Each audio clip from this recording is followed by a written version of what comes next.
It was just a formal portrait of a proud father in military uniform standing beside his young son, but look more closely at what the child is doing with his fingers.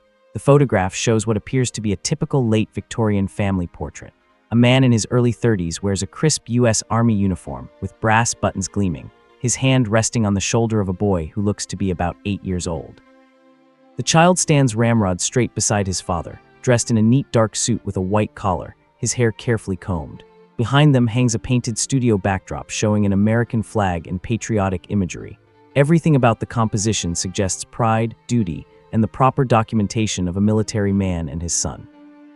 Dr. Rebecca Hammond had spent 23 years as curator of military history at the West Point Museum in New York, but she had never seen anything quite like this photograph. The image arrived in a donation box from the estate of the Crawford family in Albany. Dozens of tintypes and cabinet cards documented 3 generations of military service. Most showed typical scenes, officers in formal poses, soldiers in camp, family portraits marking promotions and deployments.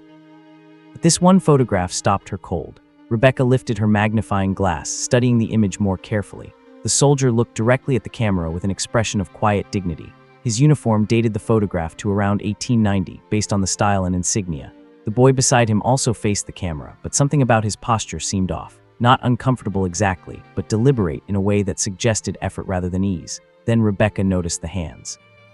The soldier's hand rested naturally on the boy's shoulder, a typical paternal gesture for portraits of this era. But the boy's hands, both visible, positioned at his sides, weren't relaxed. His right hand hung at his side with fingers spread in an unusual pattern.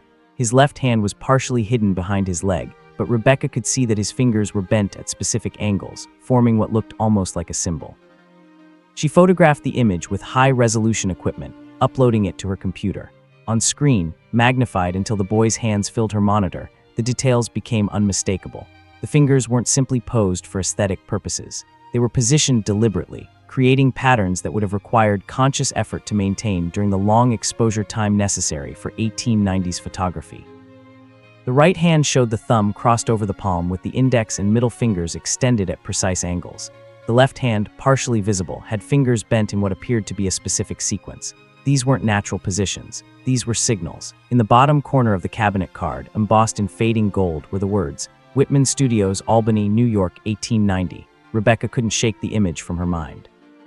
That evening, she returned to her office at the museum and pulled up everything she knew about coded signals in late 19th century America. Military units used hand signals for battlefield communication. Secret societies used hand positions as recognition symbols, but children in formal photographs, that was unusual. She examined the other photographs in the Crawford donation box. The soldier appeared in 3 other images, all from the same era. In one, he stood with a group of fellow officers, all in uniform, all looking stern and professional. In another, he sat alone in what looked like an officer's quarters, papers visible on a desk behind him. In a third, he posed with what was clearly the same boy, but this time the child's hands were positioned differently, still deliberate, still specific, still suggesting coded meaning. The boy appeared in 5 photographs total, spanning what looked like 1888 to 1893 based on his apparent age and the photographic styles. In every single image, his hands were positioned in ways that seemed intentional, creating patterns that varied from photograph to photograph, but always looked purposeful rather than natural. Rebecca reached out to her colleague, Dr. Martin Price, a specialist in 19th century military history at the Smithsonian. When she described the photograph and the boy's unusual hand positioning, Martin's response was immediate. "Send me the images. I think I know what this might be." Martin arrived at West Point 3 days later, carrying a thick folder of research materials. Rebecca had the soldier and son photograph projected on the wall of her research room.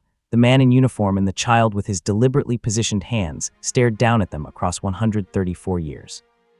"Look at the backdrop," Martin said, pointing at the painted flag behind the subjects. "That's not just decorative patriotic imagery. Look at the specific details." Rebecca studied the backdrop more carefully. The American flag was painted prominently, but beside it were other symbols, what looked like an eagle, a shield, and several star patterns that didn't match the flag's design. "Those are Masonic symbols," Martin explained.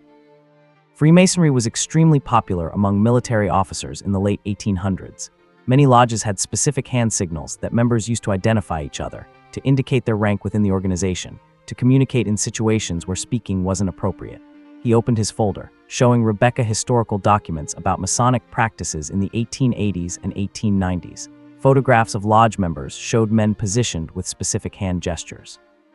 Instruction manuals carefully preserved diagrammed finger positions that corresponded to different meanings within the organization. But this is a child, Rebecca said. Children weren't admitted to Masonic lodges. Not as full members, Martin agreed. But sons of Masons, particularly sons of officers who were Masons, were sometimes taught the signals. It was seen as preparation for eventual membership, as education in the traditions their fathers valued. And more than that, it was a way of creating connection, of passing down knowledge, of ensuring the boy understood what mattered to his father. Martin showed Rebecca a Masonic manual from 1888 that included diagrams of hand positions. Several matched the patterns visible in the boy's hands in the photograph. The right hand position, thumb crossed with 2 fingers extended, indicated son of a brother, marking the child as the son of a Mason.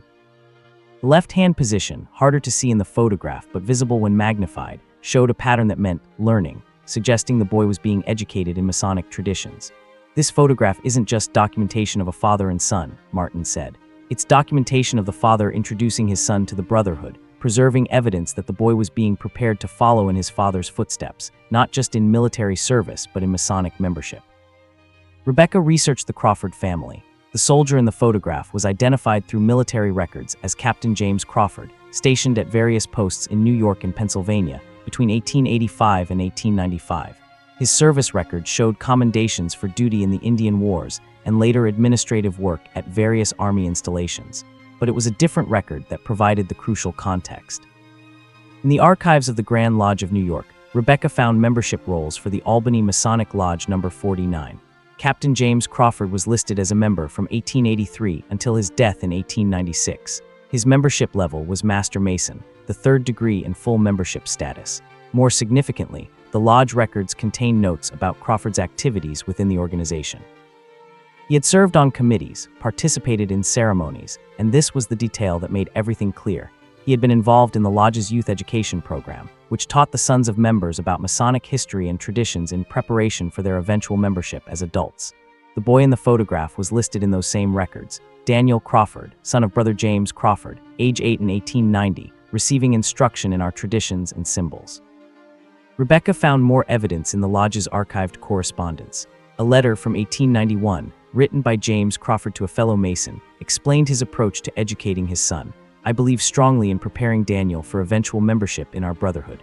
He is young yet, only 9 years, but already I teach him our signs and symbols. When we had our portrait made last year at Whitman Studios, I requested the Masonic backdrop, and I instructed Daniel to position his hands in the signs we had practiced. Let the photograph serve as documentation that he is being raised in our traditions, that he understands from an early age what it means to be the son of a Mason, and that he will be ready when the time comes for him to join our ranks as a full brother. Martin found additional context in military records.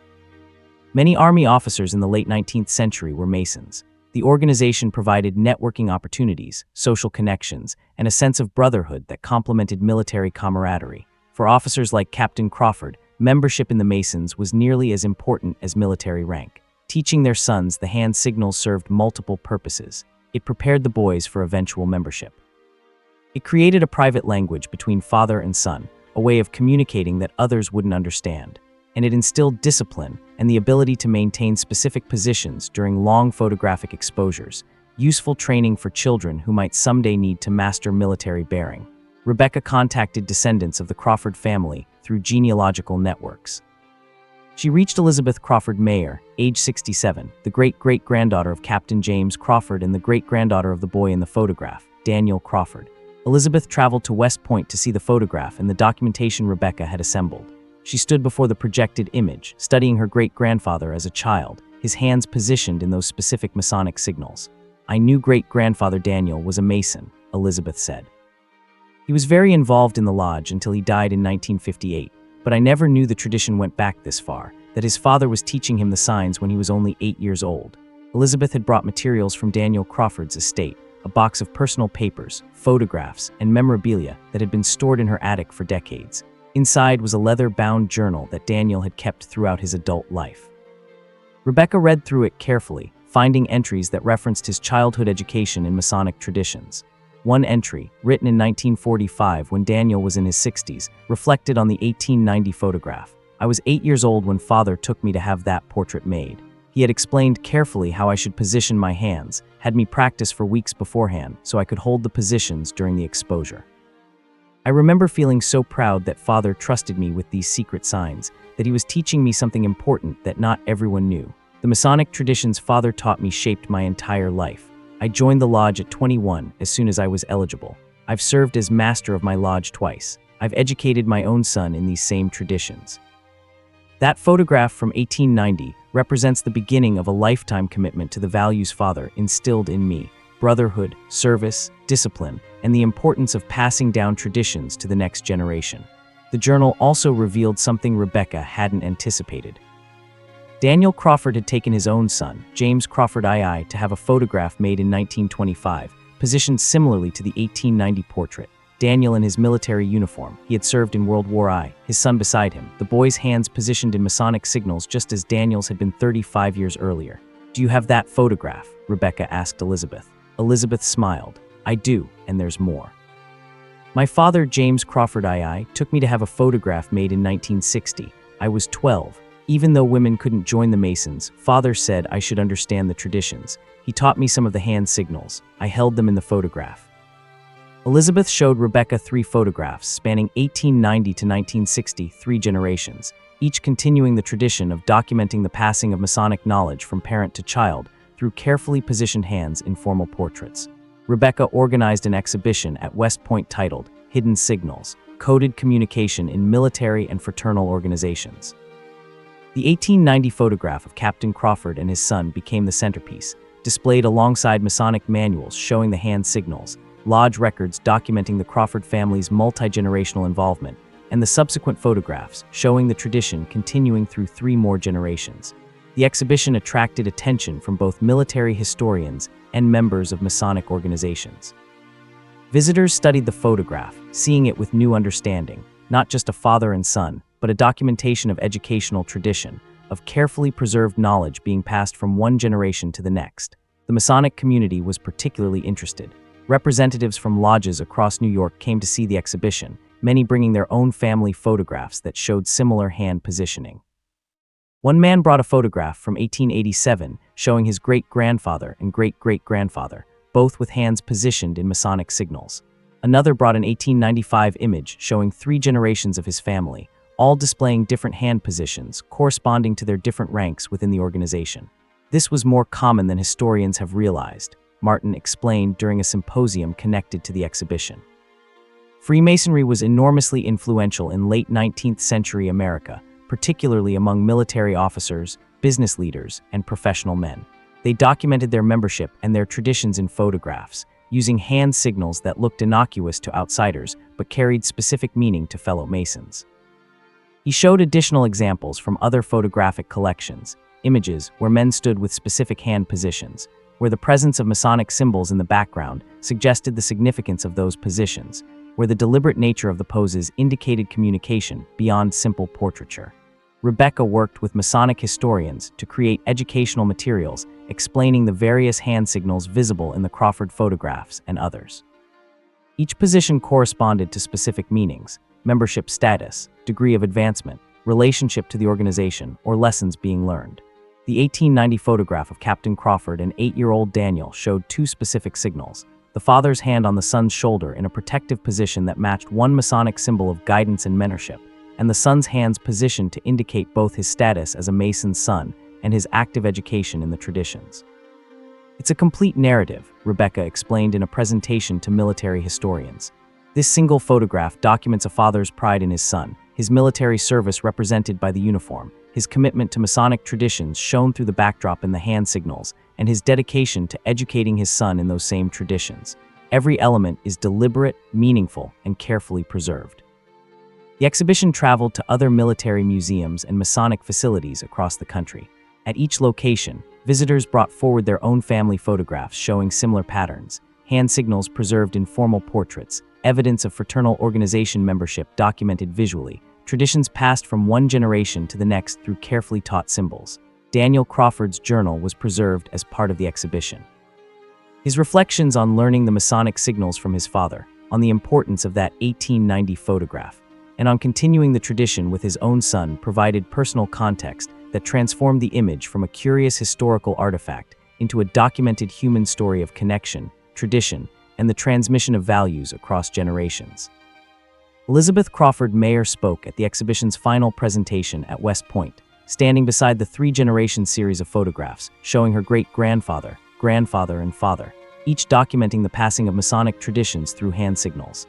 My great-great-grandfather, Captain James Crawford, believed in the importance of tradition, of teaching his son values and practices that would shape his character and connect him to a larger community.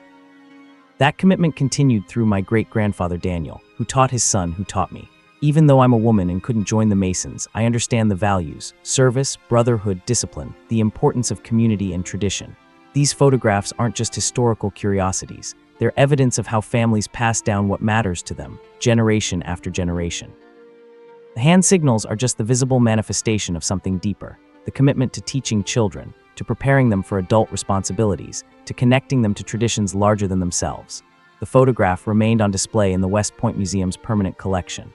School groups came to see it, learning about how coded communication worked, how fraternal organizations functioned in the 19th century, how families documented their values and traditions through photography.